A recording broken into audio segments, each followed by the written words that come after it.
कल मैंने बताया था। पद्मासन में भगवान बैठे हुए हैं, सरसिलासन सत्यनिष्ठ, केयूरवान मकर कुंडलवान किरीटी, उनके कानों में कुंडल लगे हुए हैं, हाथों में अपना अनेक प्रकार के आभूषण है, आभूषण से संपन्न है, पीताम्बर धारण किए हुए हैं, घुंघराला बाल है और बिजली की चमक के समान सुंदर भगवान की आभा है, सुगा के खोल के समान नासिका है, बिंब फल के समान गोष्ठ पतला पतला है, मोती के समान दांत है, मृगा के नेत्र के समान नेत्र है। ऐसे अंगों का अपने आप में ध्यान करना चाहिए। चतुर्भुज रूप है, सरसिलासन सन्निविष्ट, केयूरवान मकर कुंडलवान किरीटी, हारी हिरणमय बबुल, दिव्य शंख चक्र, शंख और चक्र हाथ में लिए हुए हैं। चतुर्भुज भगवान के दाहिने हाथ के ऊपर में चक्र है, भगवान के बाएं हाथ के ऊपर में शंख है, भगवान के दाहिने हाथ के नीचे है वो गदा है, वो गदा नीचे की तरफ अपने आप में भगवान हाथों से पकड़े हुए हैं, और भगवान के बाएं हाथ में नीचे की तरफ जो है एक कमल का फूल है। भगवान शंख चक्र गदा पद्म कमल के फूल को लेकर के हम आपको संदेश देना चाहते हैं, उपदेश देना चाहते हैं कि हे दुनिया में रहने वाले लोग, अगर ऐसे मेरे स्वरूप का तुम ध्यान करोगे तो कहीं तुम्हारे द्वारा भक्ति करने में, उपासना करने में, आराधना करने में कोई बाधा पहुंचाएगा तो मेरा चक्र जो है रक्षा करेगा तुम्हारी। इसलिए मैं चक्र को लेकर आता हूं। हमको क्या कर, जिनकी वृत्ति विलास के तिरछा होने से महाप्रलय हो जाता है, उसको किससे डर क्या है भाई?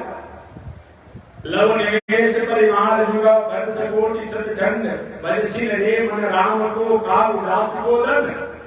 जो हिरण्याक्ष ने कितना कठिन वरदान को प्राप्त किया था, उसी के वरदान से उसी को समाप्त करके जिन्होंने पलायन कर दिया, हमको किससे भय है? किसी से भय नहीं है। लेकिन भक्तों के भय को दूर करने के लिए परमात्मा हमेशा अपने हाथ में चक्र को लिए रहते हैं। वो चक्र कैसा है? अस्फुरत् सहस्त्रार शिखातिदिव्यं, सुदर्शनम भास्कर कोटि तुल्यम, सुरदिशां प्राण विनाश विष्णु, चक्रम सदाहं शरणं प्रपद्ये। एक भगवान का चक्र में कितना तेज है? अस्फुरत् सहस्त्रार शिखातिदिव्यं, सुदर्शनम भास्कर कोटि तुल्यम। करोड़ों करोड़ों करोड़ों सूर्य का जितना तेज है, उतना तेज भगवान के चक्र में है। इसीलिए और किसी चीजों से दैत्य लोग भयभीत नहीं होते हैं, लेकिन भगवान जब अपना चक्र छोड़ देते हैं तो दैत्य भाग जाते हैं, पलायन हो जाते हैं। ये बताया गया। और शंख भगवान का एक हाथ में चक्र लेकर के तुम्हें निर्भय करने के लिए कार्य करता हूं। भगवान के एक हाथ में शंख है, शंख लेकर क्या करते हैं? शंख जो है ज्ञान का सूचक है, शंख जो है आनंद का सूचक है, शंख जो है शांति का सूचक है, शंख जो है लक्ष्मी का सूचक है। रोज घर में अगर शंख को अपना नाद किया जाए तो उसे लक्ष्मी जी प्रसन्न होती हैं। लक्ष्मी को प्रसन्न करने के लिए शास्त्र में अनेक उपाय बताए गए हैं। एक उन उपायों में सबसे बड़ा उपाय जो धर्म मानी है उनके लिए बताया कि हाथी रखिए। हाथी अब सबके बस की बात नहीं है, हाथी सब रखेगा कितना हाथ उड़ाया, कितना लोग बंद कर दिए, हाथी कहां से रह गया? अन्यथा बताया गया है कि हाथी जो है, और हाथी को अगर अपने आप में कहीं रोज नाद करती है तो लक्ष्मी जी जगती है, लक्ष्मी प्रसन्न होती है। लेकिन याद रखिएगा, जहाँ हाथी जो रखने वाले उनको ध्यान देना चाहिए कि लक्ष्मी अगर अपने आप पर हाथी जाए, अगर पीछे की तरफ हमेशा बार बार अपने आप को हमेशा जब बना रहे तो पीछे की तरफ मस्के, तो समझिए कि घर में धन का, जन का, पद का, प्रतिष्ठा का, ह्रास का सूचक है। बात जानेगा, हाथी कहीं आगे की तरफ झुक रही हो अपने आप में, तब तो अच्छी बात है।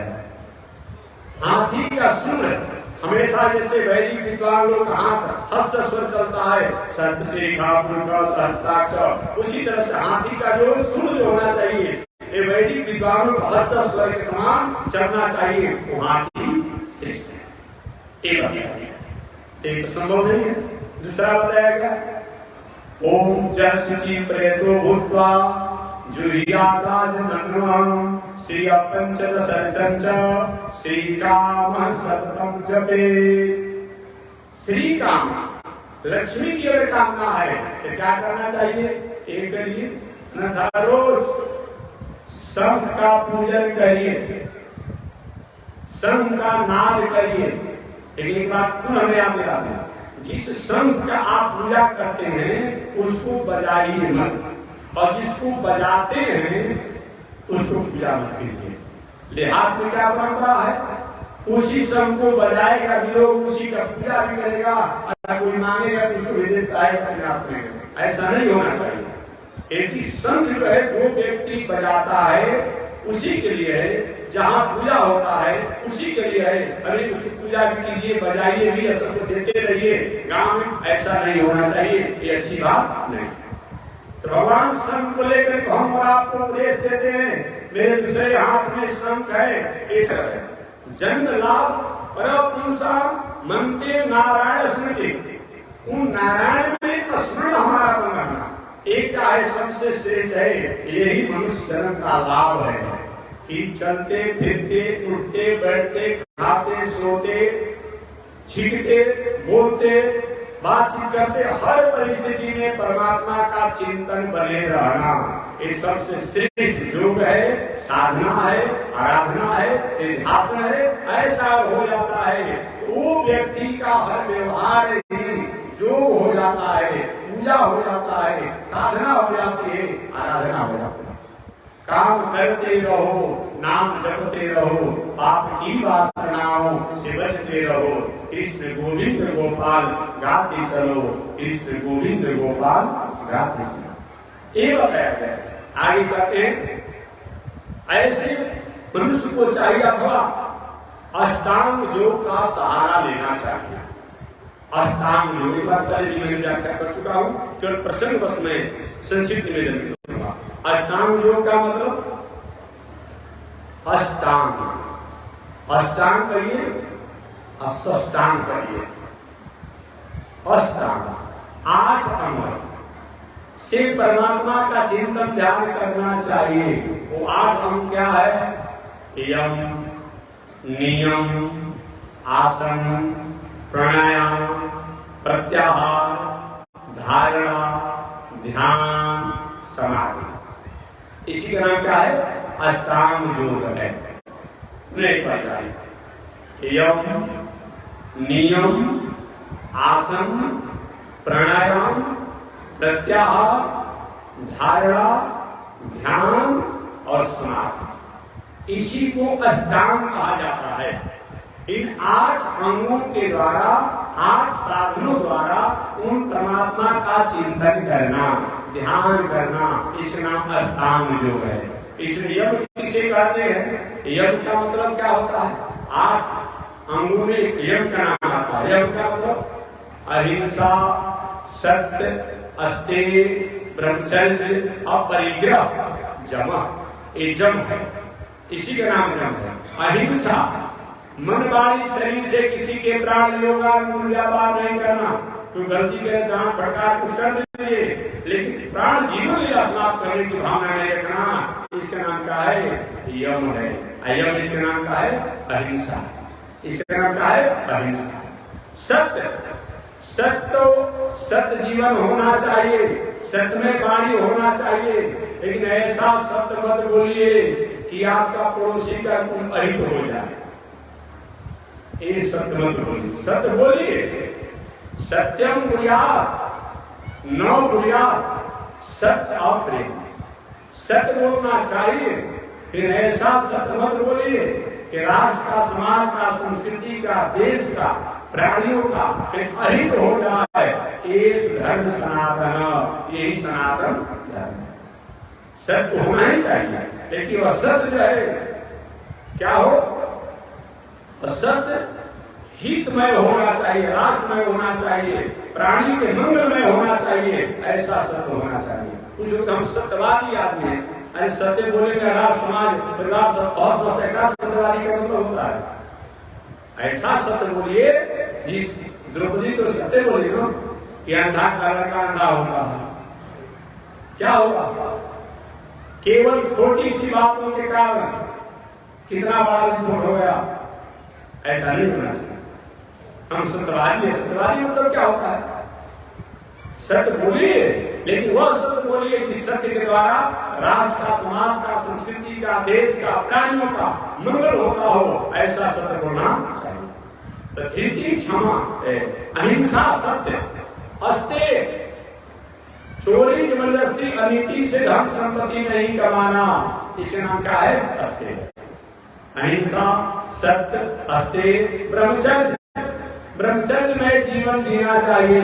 विवाह शादी हुआ हो अगर तो पत्नी की मर्यादा में रहे, और नहीं विवाह हुआ हो, संत महात्मा वेश में हो, संत महात्मा हो, तो पूरी दुनिया की नारियों को आदर की भावना से जीवन जीना चाहिए।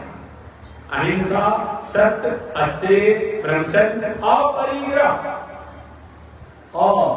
नहीं, जो नहीं ग्रहण करने जो हो, जो अपच का चीज हो, जो अपरिग्रह का चीज हो, उसको ग्रहण नहीं करना चाहिए।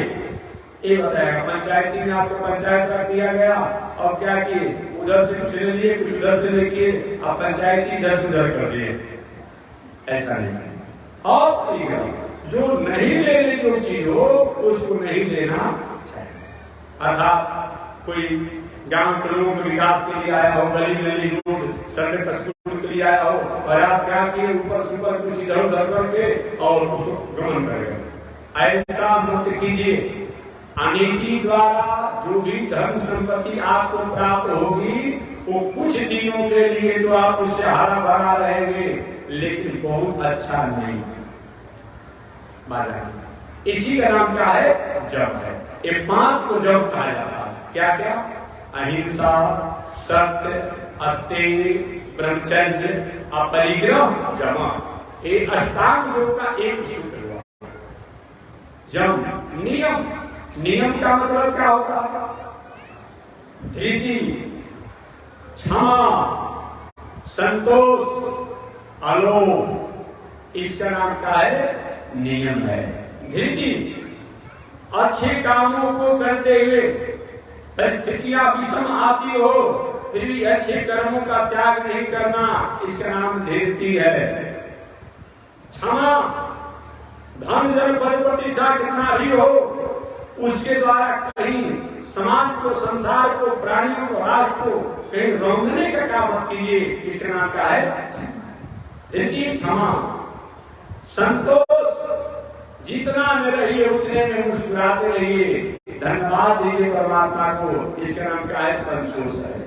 अलोभ, मैंने गलत लाभ नहीं करना। गलत, जैसे मैं कहता हूं हमेशा कि नहीं कि धन कमाने के लिए मुर्गा का फार्म खोल देते हैं, सुअर का फार्म खोल देते हैं, बगर का फार्म खोल देते हैं।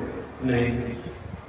अच्छा ये बताइए, आप देख लीजिएगा जितना लोग ऐसा ऐसा चीज का काम किया, कुछ दिनों के तो 2-4 करोड़ रुपया में सरकार द्वारा सब्सिडी मिल गया, लेकिन उस सब्सिडी से कितना भाड़ा लगा है, न जाने कहाँ पैसा उनका चला गया पता नहीं चलता, कहाँ चला गया पता नहीं चलता है। फिर वैसे वैसे हाथ होता है। ऐसे भी तो कहा जाता था कि क्या क्या, हालांकि अब तो नया जुगे चल गया है, नहीं तो कहते थे पहले लोग कि विप्र टहलुआ चीख करना। विप्र माने ज्ञानी, संत, महात्मा जो हो उसको अपना विप्र के मतलब ज्ञानी, संत, महात्मा, विद्वान जो है उसको टहलुआ मत बनाइए, कहीं कहीं वो अरित और अनिष्ट हो जाएगा। सलाहकार बनाइए। विप्र टहलुआ चीख करना, चीखता समझिए ये जो अपना अनेक प्रकार का लेकर के जो फार्म खोले हुए हैं लोग, चीख का जो काम करता है। और क्या चीज? बेटी के धर्म कहा जाता था, अब तो नया पैसे बन गया है। हालांकि पहले के जमाने में कितना लोग अच्छे न्यूज होते थे, जहां बेटी को विवाह कर देते थे वहां पानी में फेंक छाया में रहना चाहते थे पहले के जमाने में। अब बात तो अलग हो गया है, अभी कुछ नियम का पालन करते होंगे, लेकिन वहां का पानी नहीं पीते थे, उसकी छाया में नहीं रहते थे। कहते नहीं भाई जब तक नाती नहीं हो जाएगा तो कम से गाँव में नहीं जाएगा। अब होता नाती है तो उसका मुंह देखते तो बाद में उस गाँव में जाते।